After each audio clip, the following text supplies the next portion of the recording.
Hello, welcome back. I have a book haul to share with you today.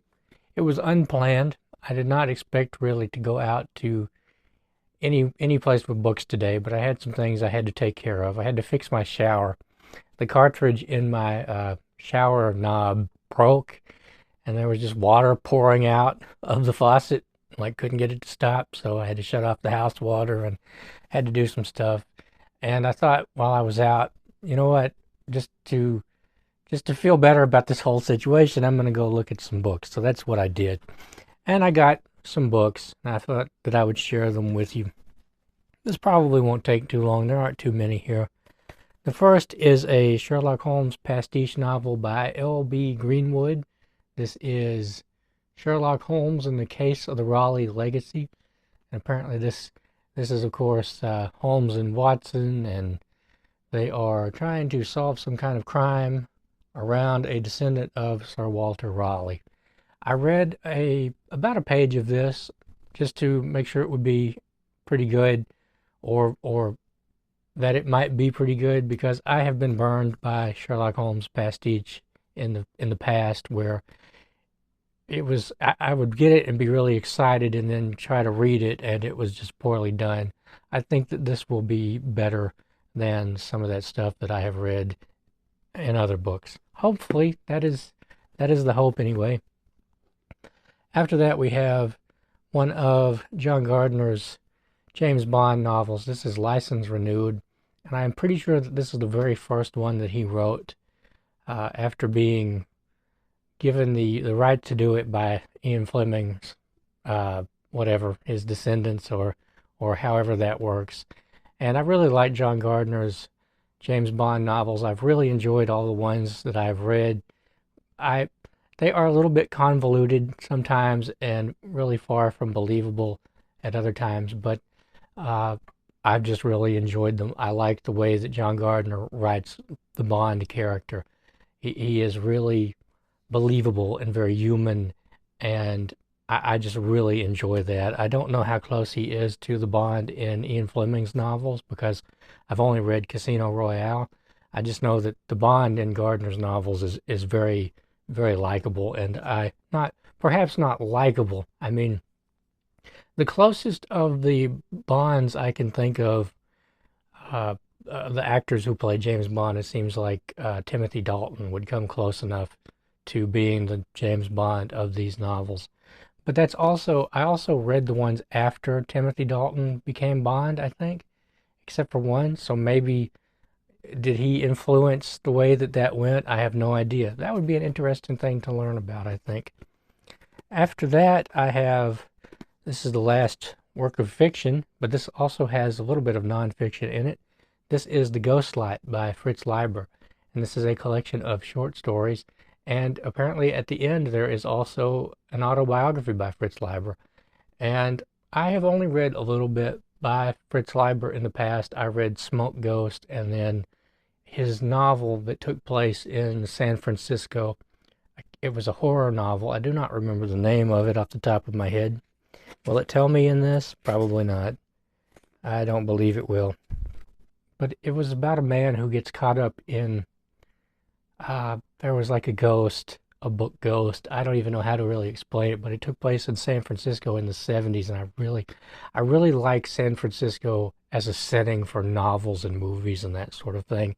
But I have been wanting to read more Fritz Leiber, and I saw this. It was really cheap, and I just thought, let's try it out. And what really sold me was this picture of Fritz Leiber. I just really liked that. And apparently this is illustrated, and I did not know that until I got it home and looked at it. I was in a little bit of a rush to get back home, but these are neat illustrations. I'm not sure. Are they all by the same person? I don't know. It doesn't say on the front here. And Randy Ray, the literate Texan, has created an event for August called Short Story Summer. And I am going to be taking part in that. I'm not a host or anything like that, but I really love the idea because I love short stories. I don't know if I will get to this or not. I have some plans of my own that I am cooking up anyway. And yeah, I just think I just think that's neat. I've been wanting to read more Fritz Leiber. And now the last two are both nonfiction. One is by Martin Caidan, who I talked about recently. He wrote for the $6 Million Man, but he also wrote books about the Second World War. And this is Black Thursday. This is, well, I'll just read the back here to you, not the whole back, but October 14th, 1943, Black Thursday. Shortly after daybreak, 291 U.S. Flying Fortress bombers and their escort fleet of over 100 Thunderbolt P-47 fighters flew high over German-dominated Europe. Their mission? Attack and destroy the Schweinfurt ball-bearing factories, the heavily defended heart of Hitler's war machine. The Luftwaffe was waiting. So this is nonfiction, and I do collect these. I'm not like a hardcore collector, but I buy the ones that are interesting to me, and if I read them and enjoy them, I keep them. But my collection of like World War II bantams and that sort of thing are right there.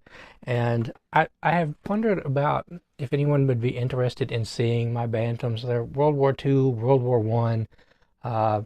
They're not just bantams. They are Ballantine and that sort of thing. I don't know if anybody would be interested in that. That is Black Thursday by Martin Caidan. And the last is The Dancing Wu-Li Masters by Gary Zukav, an overview of the new physics. I'm not entirely sure what this is about, other than it is about physics and explaining physics to someone like myself. And this copy is cracked, so it'll make it through a reading though.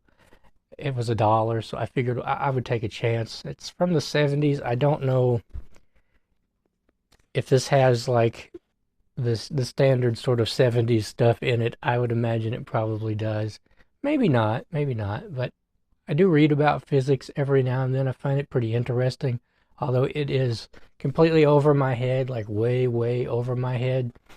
And I tried to read a book earlier this year about string theory and the opposite theories that, or it was by someone, I can't remember. It's a big blue book with shoes on the front about how string theory has just come to be this accepted idea, even though it can't be proven, and how other scientists are trying to work out theories that might go against that, and how there is pushback from the establishment because everybody just wants to accept string theory. Anyway, I didn't make it very far in that at all.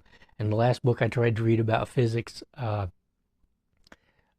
it put me to sleep, to be honest. I guess I made the mistake of like reading it in bed, but it's over my head. But I thought that maybe this would be something that I enjoy and something that I can read bit by bit that won't be too hard for me to grasp. So that is my book haul. We have Sherlock Holmes and the Case of the Raleigh Legacy by L.B. Greenwood. License Renewed by John Gardner. I got these backwards, don't I? The Ghost Light by Fritz Leiber. Black Thursday by Martin Caidan. And The Dancing Wu-Li Masters by Gary Zukav. Has anybody read this? I'd be interested to hear if anyone has read this, if it's any good. Anyway, so that is my book haul for today. Just a completely unplanned book haul that came about because I was trying to make myself feel better for my broken shower, which was really easy to fix, actually. It was not a big deal. I was very lucky in that it was a very simple mechanism just to take apart. A lot of them are not very simple, and so I was just really happy because it just came right out. I put it back in, I put the handle back on and everything, and it just worked, and that was really nice. So anyway, I want to thank you for watching, and I'll see you next time.